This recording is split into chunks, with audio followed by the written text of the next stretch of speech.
Hi, my name is Monicoz, and this is Photoshop for image editors. This video will be the first of 5 videos that will show you how I edit one of my images from start to finish.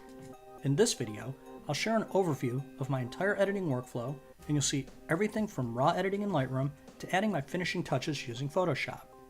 The image I'll be editing is a shot of the Martin Luther King Jr. Memorial in Washington, D.C. On the night I captured my shot, I was on a nighttime trolley tour, and the Martin Luther King Jr. Memorial was one of the photo stops our tour made. When I arrived at the memorial, I instantly saw a lot of great photography potential. Unfortunately, I only had about 10 minutes to walk from where the trolley was parked over to the memorial, take a few shots, and walk back to the trolley before it left without me. With only a few minutes to shoot, there wasn't much time for me to get creative. With some great looking clouds in the sky, I instantly thought to myself, a long exposure shot would look really cool. With long exposure shots, your camera is mounted on a steady tripod to let you capture an image over time. The longer your shutter is open, the more movement you can introduce to your final image. This technique can require several minutes of capture time, and since I only had a few minutes, I went ahead and captured a few quick shots because I knew I could simulate a long exposure look using Photoshop. My editing workflow always begins in Lightroom. What you're seeing here is my raw development of the image using Lightroom's Develop module.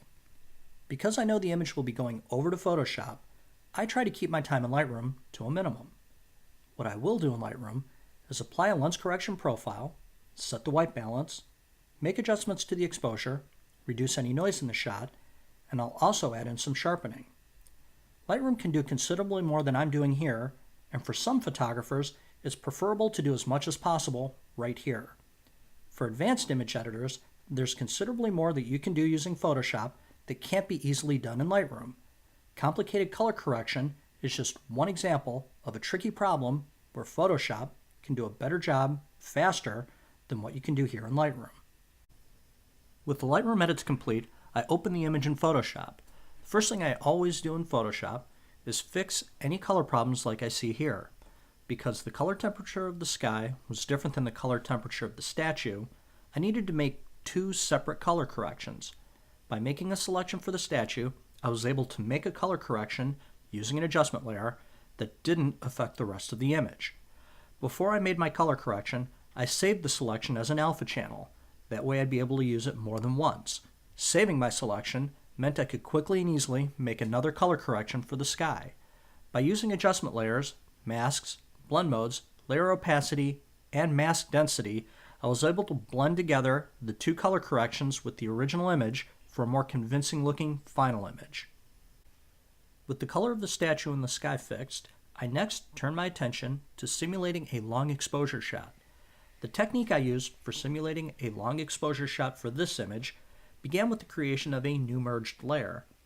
This new layer will be receiving a pretty big motion blur, but before I applied my blur, I made a new selection of the statue, and I used content-aware fill to completely remove the statue.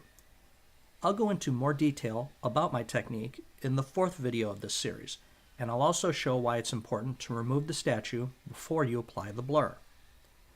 Once the layer is blurred, I use the selection that I saved during my color correction to create a new mask for this layer. The end result is an image where the statue and the trees look sharp, but the clouds look like they're moving across the sky in the background. To me, this is the classic look of a long exposure image. If you ask me, the most important part of editing an image is applying your finishing touches. It's at this stage of your edit when your image will take on a style that is uniquely yours. Everyone will apply lens correction, crop the image, set white balance, and remove noise from a shot. What everyone will not do is apply the exact same finishing touches that you would. My personal style uses targeted color reduction, dodging and burning, enhanced sharpening on my subject, using blur on less important parts of my image, and I also give special attention to the edges of the screen when they look too bright. By using the tools I have available to me, I can really take an active part in controlling how someone will look at my final image. For this shot, I used the gradient tool on a new layer to selectively darken the lower left side of the image, and by adding this subtle darkening, a viewer should look at the brighter parts of the image first.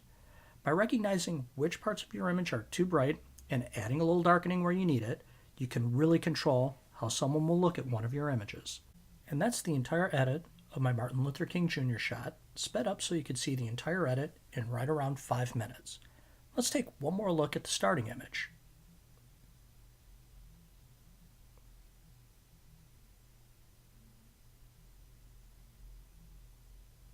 And here's what the image looked like after I performed some basic edits using Adobe Lightroom.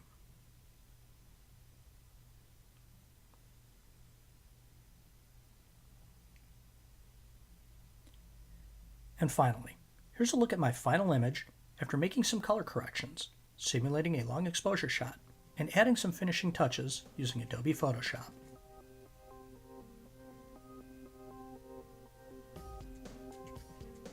You've just watched part 1 of my 5-part series on editing my Martin Luther King Jr. memorial image. In part 2, I'll be going into detail about how I perform my raw editing using Adobe Lightroom. If you'd like to learn more, be sure to stop by my blog at www.monicozphotographyblog.com.